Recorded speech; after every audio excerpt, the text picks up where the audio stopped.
Hello, and welcome back to season 3 now of Visiting Dugout, a Fans First Sports Network production. I'm Crystal O'Keefe, podcaster, managing editor, writer, everything doer over at Southside Sox. But today I have a new friend on, AngelsFaithful from Twitter or X, whatever we're calling it now. Please introduce yourself. Yeah, absolutely. I go by Angels Faithful on Twitter. And I've been an Angels fan for about over a decade now. And yeah, it's been interesting during my time as a fan. I've never actually seen them succeed.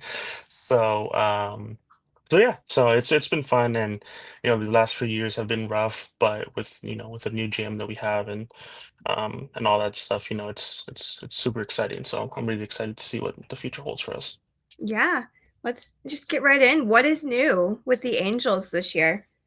Yeah, so I want to say that I try to be optimistic with this team for the most part, and I want to say that a lot of things are new, but we've had a pretty good um off season. But not only that, even though I mean it's spring training, so record obviously doesn't matter. But with the way we've played as a whole, even just the young guys, the prospects, the guys that are probably likely to get called up, it's really exciting to see. And there's a lot of promise in a lot of the prospects that we have. Um, and yeah, it's been fun, and I know we played the White Sox, what, 2 days ago, I think. Yeah. So I think I don't know if that's the game we tied. I think that's the game we tied. I think it was like 3-3 or something like that. So yeah, no, I mean it's a lot of fun, and I'm really excited to see how 2025 treats us. Yeah, and my hope for you is my hope every single year that Mike Trout just stays healthy because he's like one of the faces of baseball, and it's been such a shame to just watch such a young and talented player just continue to be injured. And this is coming from someone who my backup team is the Mets, so I watched Jacob DeGrom Oh yeah, just continue to yeah. be hurt and wanting to just cry my eyes out every But at single least he at time. least he got to pitch in the World Series, so It's and have true. some playoff success for the most part. That made my whole season was just and we also are birthday twins. We share a birthday. So I have Oh, this nice. very deep connection with Jacob. Yeah. So as a fan of him, I feel Right. No, your I get pain that. with Mike Trout.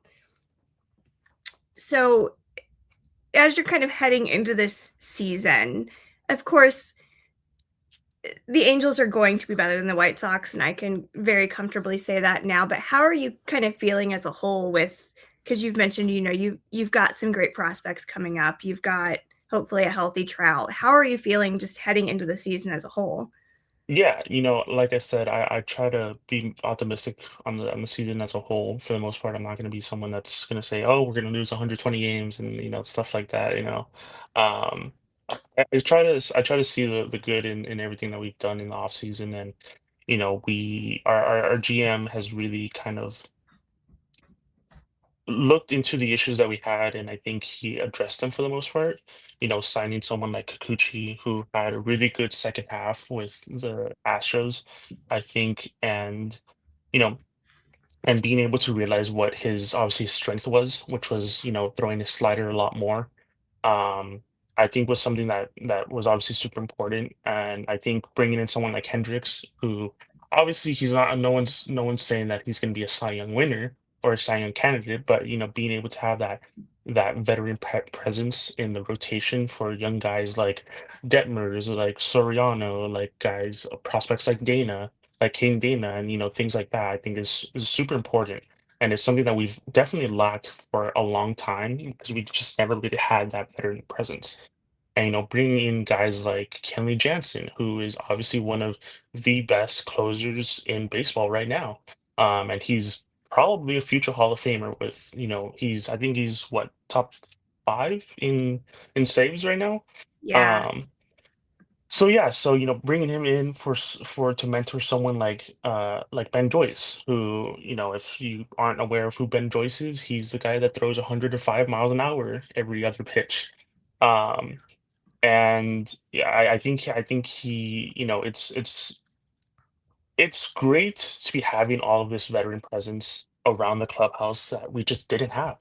Mhm. And someone like Travis Darno, for a young guy like Logan O'Hoppe, that last year was his first year really taking the reins and going a full season. And he even admitted that, towards the end of the season, he just got burnt out. He couldn't really understand how to kind of go for a full season. And I think having someone like Travis Darno is not only just a great backup. I mean, imagine saying Travis Darno is your backup. But it's also just having that veteran presence, and then obviously, if having a healthy Trout is there, in right field with the arm that he has, it's it's gonna be fun to watch if he stays healthy. And yeah, we'll see. And I think we could surprise a few people if our team stays healthy. And yeah, I'm excited. Yeah, I feel like they're always just the kid brother to the Dodgers, which is so unfortunate because the Angels can be fun and they do have a ton of talent. So I really hope that they can get out of that shadow this season. And I mean, I hate the Dodgers, period. So Yeah, yeah. I'm I mean, gonna I mean, I mean, root for you. I'll say this, like I said, I'm usually an optimist when it comes to when most things, the Angels and not only baseball. But I'll say this, from an outsider's perspective, I think that the White Sox as well had a really underappreciated, underrated offseason. I think that, obviously they weren't out there getting crazy names like Corbin Burns or anything like that. But I think with the trades and signings that you guys had of not only veterans, but the trades that you guys made with obviously the Red Sox, Mhm. for Crochet and stuff like that, I think that you guys have an interesting team to kind of look forward to in 2025. And even if you guys do lose quite a few games, I think it's okay to have a developmental year like we had last year. Like when we lost Otani, we knew we were going to lose quite a few games, Yeah, without a doubt. But my thought process was, if the kids are having fun and the kids are learning, like Neto, Ohapi, Shanuel, Ben Joyce, all of them, like, I don't see an issue with that. If they're learning their position and they're learning how to succeed in the big league level, then 100%, I think if we lose 100 games, if we lose 162 games, it doesn't matter, as long as they're solidifying themselves as big league players. absolutely. Yeah. So you have a few former White Sox. We have this tie-in right now. I totally forgot. I saw the news about Tim Anderson, completely forgot, and then I was because they had coverage of the White Sox Angel spring training game, and I was like, "Oh, there's Tim. What's he doing here?" I was happy to see that he's doing better, because he had just such a steep steep decline, on the White Sox, and then as he heads to other places, and then you have Chucky Robinson, who was very brief with the White Sox, but I appreciated him, and then Yoan Moncada, who is coming in injured, hopeful that he'll be able to play opening day, but are they going to have any kind of impact on this team? Because I mean, they are veterans. Moncada and Tim Anderson, when healthy, are really good players, but we just never saw Moncada healthy. That's for sure. Yeah, so I think with Tim Anderson, well, Moncada was essentially signed to start third base, like, without a Mhm. doubt. And there was a report today that JD Davis isn't going to make our squad. So that ultimately means that Moncada seems to be okay, Mhm. and seems to be getting past the bruised thumb. Um, which when I made that tweet, all the White Sox came in and said, "Yep, that Get, sounds like yep, Moncada," and I was get like, used "Oh," to it. and I was like, "Okay," I was like, "Well, good to know." I was like, "At least," but hopefully he'll play a few more games than Rendon. So if we could get minimum 70 games out of him, then I think that's a win. Um, but yeah, no, I think Moncada, I'll be honest, I don't know how I feel about him entirely. Just because, like you said, he obviously he came in injured. Um, but yeah, and he started really slow. I think he went like 0 for I don't know, I want to say 10 before getting his first hit, and he ended the spring with what was it, 21 ABs, and he was batting 190 with one home run, Mhm. 770 OPS, and so it was. I don't know. I really don't know how I feel about him. The defense seems to be there. Like he seems to be making those not only routine plays, but those, maybe harder plays for the most part. So that I mean, even if the defense is there and the bat's not there just yet, I think that that's okay. If I'm being completely honest, because we there was just a rotating door at third base for so long for us that Mhm. there just wasn't someone who could really, you know, uh, solidify themselves and have that consistent playing time to where they got comfortable at third base. But, we'll see if he is someone that's going to get injured quite often. Then we obviously have different options. But I'm Yeah. excited. I'll be honest. I'm excited. Another switch hitter that we could have in the lineup. And yeah, Tim Anderson. Tim Anderson, I was really excited for just because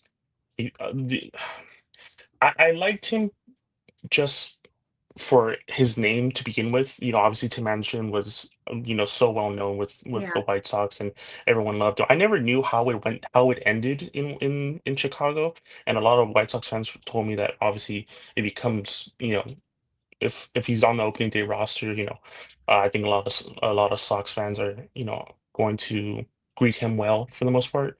Um, but what I saw a few interviews with him, and I didn't like the one with foul territory because I felt like they really just harassed him and they kind of just targeted him with the issue that with the Guardians, the fight and stuff like Yeah. that. And I didn't like the way that turned out. But with another interview, I did notice that he's just hungry.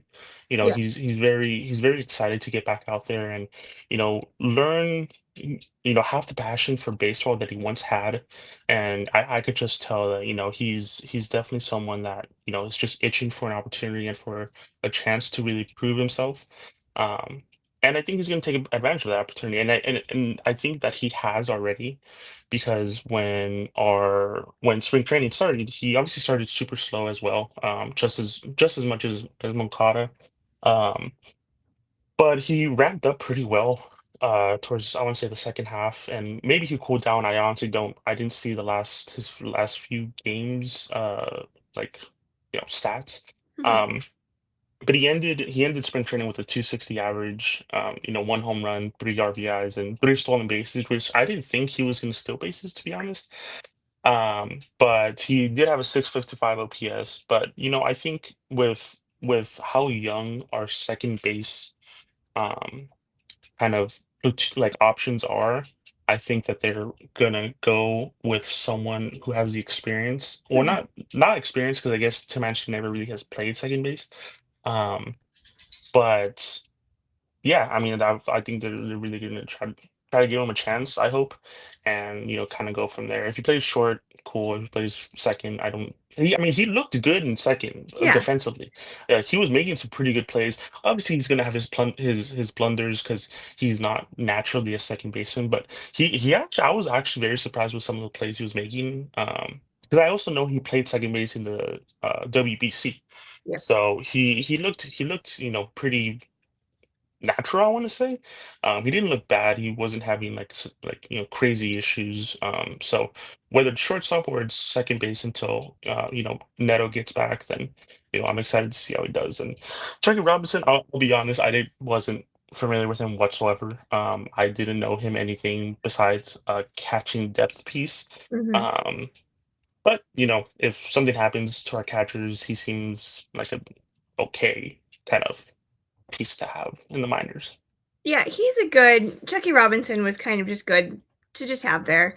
Not someone that you're gonna want to start every day, but I didn't have any issues with Chucky Robinson on his time with the White Sox, and I didn't have any issues with Tim Anderson on the White Sox. I mean, he was one of my favorite players on that whole team, and to see his decline was obviously so disappointing, but I think he also had a lot going on in his personal life that was translating on field, unfortunately. And then the Guardians kerfluffle, as we'll call it, I think was kind of the beginning of the end.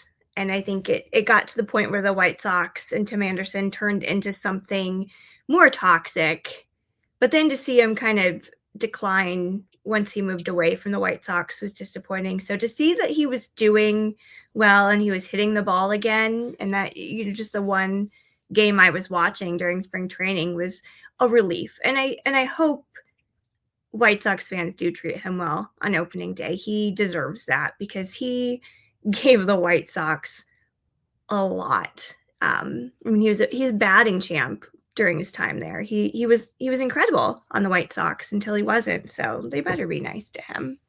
Yeah, I think that's kind of the consensus that I got. There was a few White Sox fans that I talked to in a way, that I was like, hey, what's kind of the deal with TA? I was like, do you guys miss him? Do you guys, how what's the deal? And it seems like, he'll get at least a few what's ups and good jobs and good luck. So I hope so. We'll see what happens and you know yeah. Yeah, that's good. So overall, how would you rank or rate the Angels off season? It looks like you guys did pretty well, all things considered. So Yeah, obviously started out pretty hot in the offseason. We were one of the teams that was doing all the transactions for like a good couple weeks. I like I said, I'll be optimistic, but I'll be, a realist as well. I'm gonna give us probably a C plus. okay. I'm not gonna be out here saying, oh, we got an A and we didn't get someone like Burns or any marquee, position player or anything like that. Yeah, I mean, I love Jorge Soler and what he's done in spring training. I think that the way he's mashed the ball and I mean he's just crazy. I think we've had a pretty good offseason and I think that we're in a position where we're having a conversation of you know, who starts over who. And we haven't had that argument or that fight in a very long time. Hmm. We haven't had of, hey, who's getting that fifth spot? For so many years it was always like, all right, we already know the rotations like this, or these guys. And it's like, no, like we have a fight at second base. There's three guys. We have Kyron Paris, Christian Moore, and or Tim Anderson. And it's like we have that fight of the fifth position, and then we have a huge fight of the bullpen. We have so many good bullpen arms that we're like, who's going to be missing out? Like who's not getting in position? And then the outfield is pretty stacked. Hmm. Obviously, Jorge Soler is not going to be someone who's like a Gold Glove finalist, but they want him to play the field because Trout getting the DH opportunities and things of that nature, and our prospects in the farm. We have quite a few really good ones that can play the outfield. So I'm really happy that we're finally having those arguments of like, hey, who's making the roster? So yeah, I'm excited. It's so nice to actually have depth in a lineup. It's Yeah, wild. yeah, no kidding. It's been a while since we've had that luxury for sure. I mean, and yeah, and both of those last two we mentioned, those are good people to have at bat. So that's a plus. I mean, we just lost Andrew Benintendi on the White Sox to injury. And then I saw that you guys just cut Drury, which I was surprised because I thought he was doing really good. I didn't He think that he also was was going to. injured. Yeah, I saw that he had what, his wrist or something like that. Yeah. And then as of today, we now have six pitchers since camp started that are going to have Tommy John surgery. Oh my God, that's So, Sue Thorpe just was announced yesterday, right? Yeah, yeah, that one was a gut punch yeah. to me personally because I was watching Drew Thorpe and I was like, this is baby Dylan Cease. This is Cease 2.0 for the Was White he was Sox. he going was he going to make the roster? I I wasn't I think he would have, yeah. He was great. Like he showed a lot of promise. Um, he didn't play all of last season due to injury, but he was showing so much promise. I was like, that was like one of the players I was just excited for. ecstatic about. And Yeah. then boom, Tommy John. And it was like, okay, well, we don't have anyone. I'm not sure that Luis Robert Jr. is even still going to be on this team by next week. There are a lot of trade rumors with him. Oh, Been really? Have they out. ramped up? I didn't know Yeah. that. So I was like, cool, we've got Travis Jankowski in left field against the world. Let's do this. This is gonna be great.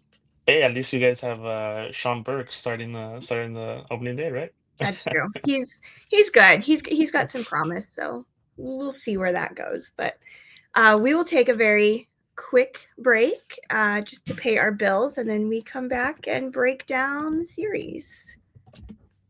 And if you watch on YouTube, this is just me being awkward. All right, welcome back. So let's break down this Angels series. We only have opening day pitching matchups last time I checked because we are recording a few days ahead of opening day. But right now, as we just mentioned before break, it's Sean Burke for the White Sox. And you've got an Yusei exciting one. Kikuchi. You've got Yusei Kikuchi. So let's chat about him for a little bit. What do we need to know going into facing him? Yeah, I think I'll be honest, I didn't see many of his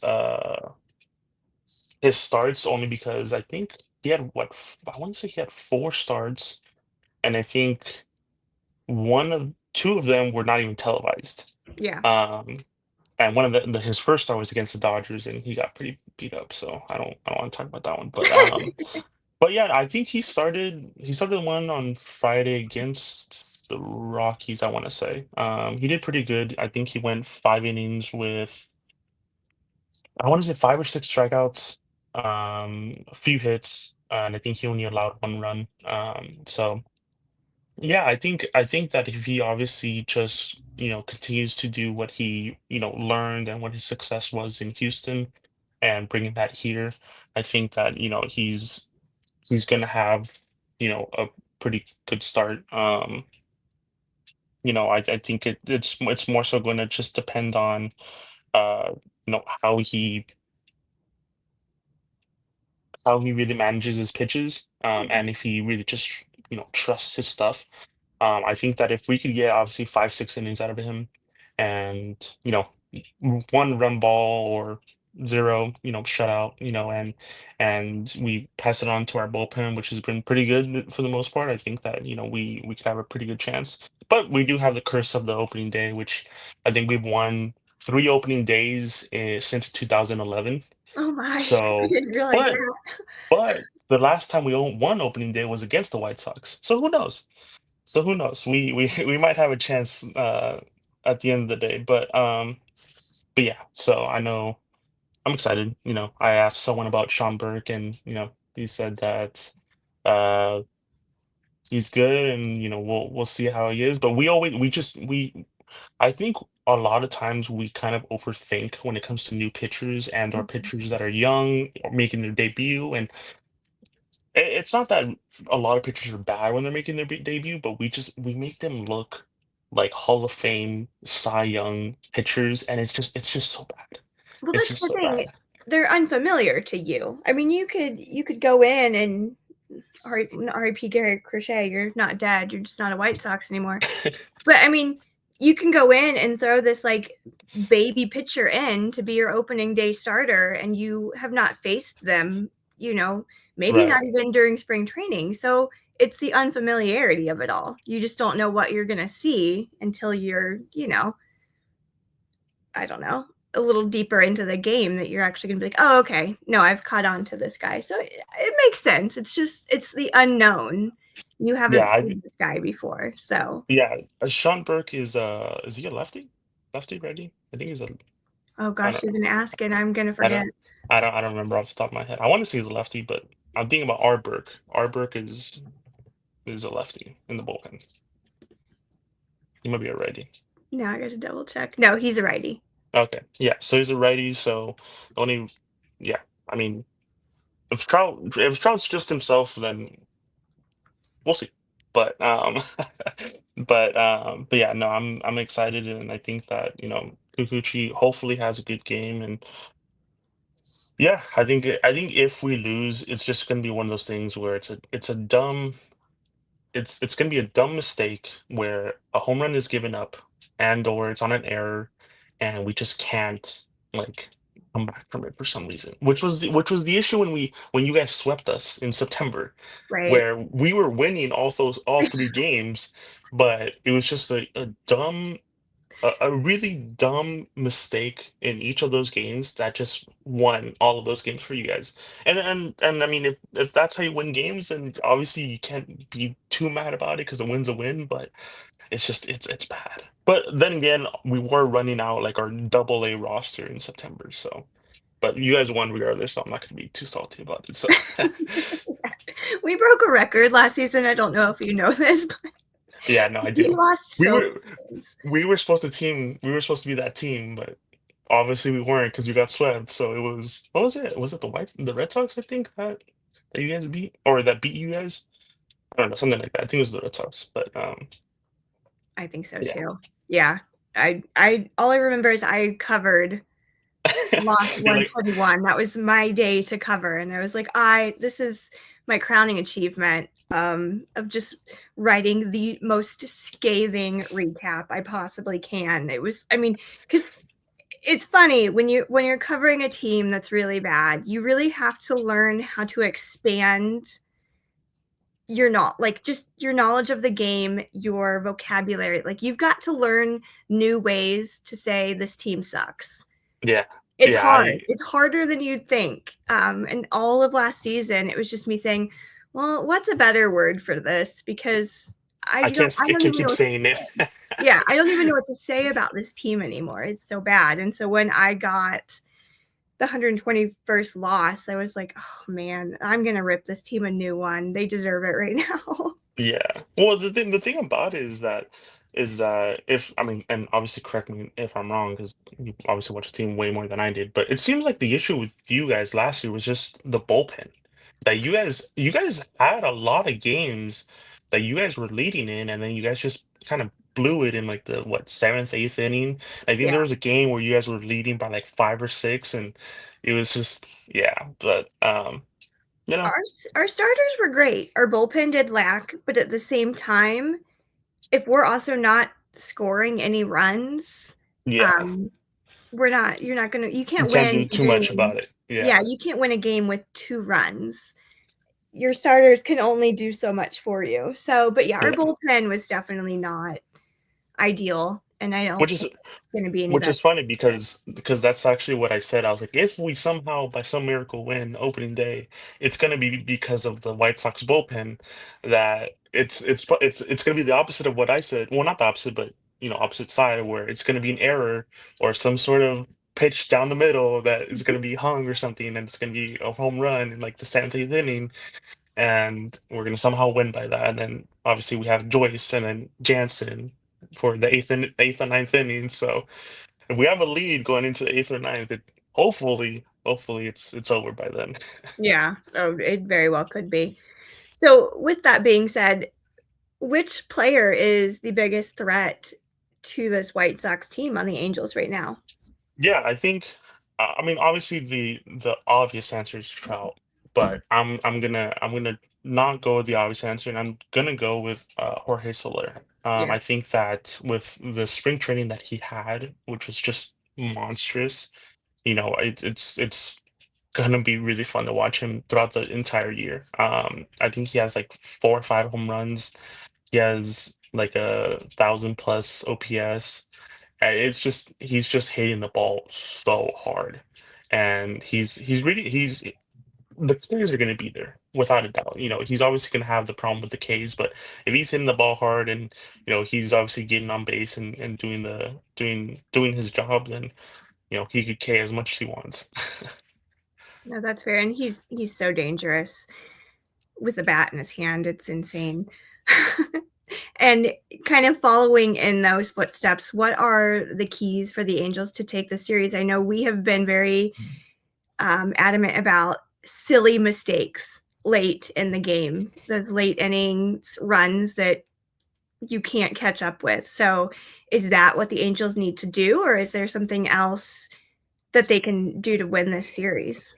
I think it's actually the opposite, in a way, because I think that if our starters can really just lock it down I think we're going to be solid, and I think that that was the issue that we had throughout all of 2024, which our starters would go 4, maybe 5 innings, but they would Mhm. give up 4, 5, 6 runs, and our offense would come back. We'd have 4, 5, 6 runs as well, but our bullpen would give up 1 run and we'd lose.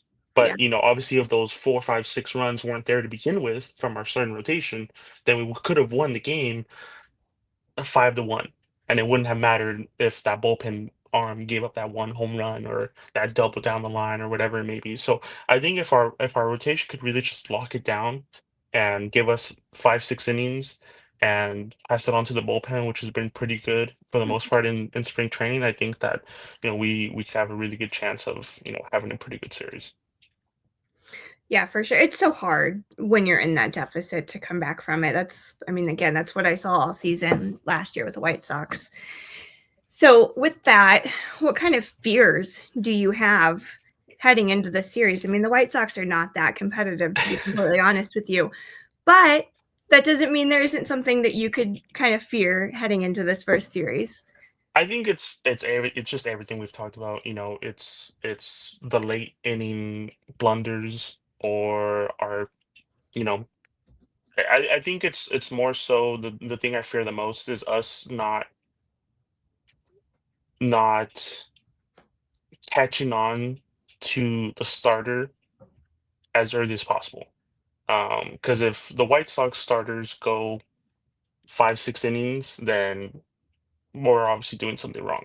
And if we're not putting up 2, 3 runs, or at least having, quite a bit of base hits and putting in work on the starters, you know, uh, uh, pitch count, then it's just we just need to be competitive and we need to be, um, you know, obviously make the pitcher work and put the ball in play. And if errors happen, they happen, obviously, and but we can't assume an error is going to happen if the ball's never put in play and we're striking out or you know something else is happening. So yeah, I'm just scared that we're gonna make you guys look like you know Hall of Fame Cy Young winners, respectfully. That would be wild if you do. It would. I would be in disbelief. I was joking earlier for the other podcast I was recording. I'm not going to be at the ballpark on opening day, but I'm going to at least be in the area. And there is a bar in Bridgeport called the Electric Funeral Bar. And I said, this is where we should meet up. This is going to set the tone for the season. Oh, the bar. Yeah, no, I mean, if it's a long season, I'm sure that bar is going to get a lot of business. It's close. It's close. It's for all the like alt kids that Yeah, yeah, live yeah. in Chicago, but they play the games. Southpaw was there recently, even, which was fun. Their mascot. So moving away from Angels and White Sox, what are your thoughts just on this 25 season? I mean, do you have any fun predictions, hot takes, anything of that sort going in? Like, who are you kind of favoring this season? Yeah, I think 2025 is a really exciting season, not just obviously, just away from the Angels. I think that there's a lot of really young prospects all across the league that are going to be probably coming up and really hopefully making a name for themselves. Mhm. Obviously, we know Dylan Cruz hopefully is, makes a name for himself and makes the roster. And I don't know if he is making the roster. I'll be honest, I'm not keeping up. If hopefully he makes the roster and makes a name for himself and has a good year. Paul Skeens, obviously, he's just Paul Skeens. You Yeah. you can't really do too much about it. The Tigers had a really good year last year. I think the Central is going to be really interesting to watch.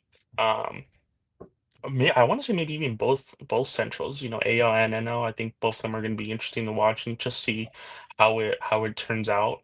The Tigers have a really good farm system as well. They have Max Clark, which we'll see how he does and see if he comes up or not. But yeah, I think I mean if I want to say, man, if I want to do a hot take, I mean the AL is just weak. It's just Yeah. really bad. It's really bad. But I'll stick with my division. I'll say that whoever the division winner is, I think they're gonna win by having barely 86, 87 wins. I think it's gonna be really weak division. I think any team's gonna take it, has Mhm. the possibility to take it. I mean, um, and yeah, I think the A's are gonna be really interesting to watch. I hate the A's because they always beat us. And I Yeah. think what was it, 2023 was when they also were like losing 110, 115 games. We were it was just bad because no matter how bad they are, they always just beat us. And I You don't guys like that. do have a funny little rivalry, the Angels and the A's. I've noticed that when I was looking for people to come on for the season. I One of my A's fans friends are like, if you're unfortunate enough to like the Angels, Crystal's looking for someone. And I was like, you be nice. Be Yeah, nice. And then I realized, it's no, like it goes deep. I want to root for them because obviously they worked hard to get to where they are, and Yeah. obviously all the issues with Oakland and all that stuff. I want to root for them, but I just don't like them because they always just beat us, and I don't get it. I don't know why. So No, it's fair. I get it. yeah. It's fair. I was lucky I was able to go to Oakland last late spring. I was there in May so that I could see the Coliseum before it was gone. Well, I mean, it's not gone. It's They just moved. existing. They're just not Yeah, there, you know. yeah, Um, yeah, so that was fun to see. But yeah, you guys seem to be like a sibling rivalry too, right there, which is yeah. fun to see. It's fun. It's fun though. It's always just one of those things where it's like they put up a lot of runs, we put up a lot of runs, and it's just so close when like sometimes it just shouldn't be. Yeah, Like there's just sometimes where like we should be beating them by like 10, or it's like, or there's just times where like they just have our number. And I don't know, man. Sometimes I feel like they're just cheating. Like they just hit everything. We pitch at them, and like it's just crazy. But that's how it kind of is with the White Sox and the Royals. Because I can't think of any White Sox fan that can say something nice about the Royals, myself included. Although now I hate that they have like good, likable players in Kansas City right now because they just got Mark Canna from the oh Brewers. yeah. And I love Mark Canna. I think he's just an angelic being. And I'm just like, between him and Bobby Witt, I need you to not have players That are likable. that I like and I want to watch because I need Yeah, to get back to hating you. Uh, and I hate that you have a nice ballpark. Like I hate all of these things right now. So if they could just stop. stop for now, that would be cool. But yeah, Yeah, yeah. that's how we are. And then I mean, obviously the Cubs, we have to deal with North Siders, uh, and they're like very racial remarks about the South Side. So we just have a lot. How is that rivalry? Is it even prominent or is it not prominent? Is it The An actual rivalry itself is non-existent. Um, but it's just the fam and I hate the crosstown cups that we have because it always seems like there's a drunk Cubs fan that comes in and starts a fight in the bleachers, a guaranteed rate. And I'm like, this is why we can't have nice things because you yeah. guys come in here and make your stupid beer snakes and get drunk and start fights. And then say that we're like this poverty franchise. Like, just go back to Naperville and get away from us. Yeah. Yeah, yeah. That's how it is with us and the Dodgers, where it's Yeah. like, we obviously have a I would say a decently okay, nice stadium, but it's like you got like if you're gonna come to the stadium, be respectful. Like there's just so many times where it's like they start fights, and there's been times where like they come to Anaheim and they start fights with themselves. Like they're not even fighting Angels fans; they're just fighting themselves. And I'm like, dude, I'm like, if you're gonna fight, like what is the point in coming? Yeah. But but it's funny because for us, the Angels and Dodgers, it's actually I wouldn't say it's a rivalry, but it's actually a really competitive because no matter how bad we are and how good they are, we always put up a fight. And I'm like, dude, I'm like, where is this for 162 games? I'm like, you're telling me you can't fight for 162 games, but all of a sudden when the Dodgers come in town, you want to fight like it's the World Series, which is so bad because it just falls into their narrative that beating them is the World Series. But yeah, no, it's just yeah, it's fun because it's it's games that you think you're gonna lose but Mhm. they're actually a lot closer than what they were thought to be. Um, so yeah, so that's and that last game when we won was when Ben Joyce threw that 106-mile-an-hour fastball. Yes, So I do. I remember that. That it was yeah, wild. yeah. But yeah, Well, that's what I've got for you. So thank you so much for coming on. This was fun. Please let people know where they can find you, especially because I know we do still have some people on Twitter. No shame. I'm here yeah, yeah. occasionally. Yeah. I'm on Twitter. My username is AngelsFaithful. I'm pretty active on there. I'm always trying to give Angels news and overall reacting to overall baseball news. So always happy to meet new people and yeah, have a good time with baseball. Yeah, thank you so much. Best of luck in this series. It'll surely be a real barn burner with these two. Yeah, no kidding. It's gonna be game of the year. First game of. I just know it. At least opening day should be fun. I Yeah, am really excited personally uh, to see you say so. We'll see. All it'll be right. fun. Well, again, thank you so much. It's been Of course, real. thank you for having me.